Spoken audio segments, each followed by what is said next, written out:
And Dad Edge got started. I'm ashamed to say this. I've told this story probably over 1,000 times at this point, but first 6 years of me being a father. So my oldest was 6. My youngest at the time was 4.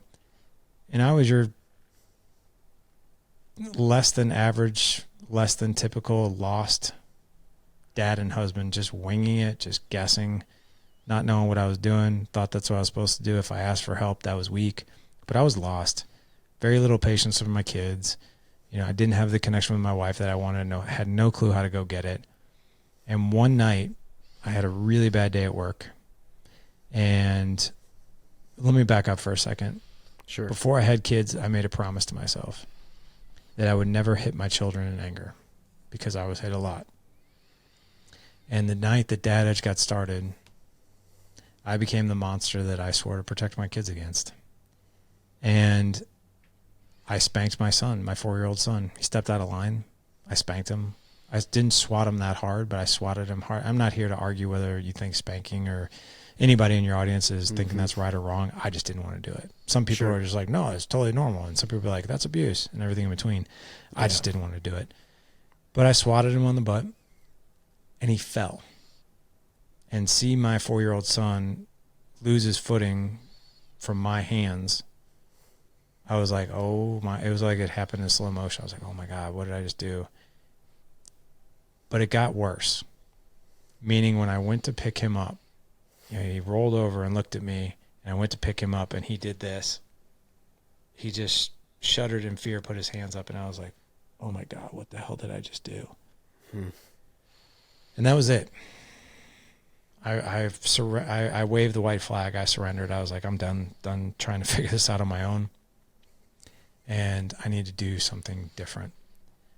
So that began a journey of learning. And that's what Dad Edge is. That's what it always has been. That's what it still is 10 years later. I'm still learning. But that's how it got started. Wow. Yeah, that's a deep story. Thanks for sharing. Yeah. Yeah, and I can slightly relate, not really, because I'm young. I'm not a father. But the reason I started this whole thing was porn has been my big, like, I would say, like, that's the thing that, like, truly, that wore me down the most. That was the thing I didn't like about myself the most. And I just found myself in a relationship, and my girlfriend's like, you're either going to choose porn or me. And I decided to record a video. And so, like, the first episode of this whole thing is just a journal talking about porn addiction.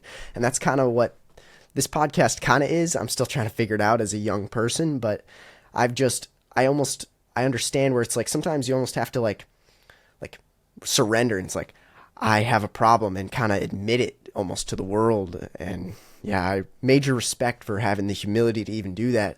And I'm sure that, like, I'm just going to ask, I guess, once you'd started recording and talking about being a father, like, did you notice a trajectory of being a father, like, increase? Like, did you become a better dad as soon as you started doing this? Yeah. And you actually hit the point. You hit the nail right on the head with what you just said. As soon as we surrender and bring to the awareness that, like, this is a problem. I don't have the tools, or I don't have this, or I need this. You literally take away that shame. And as soon as you peel back shame, well, now you can go to work, because now it's out there.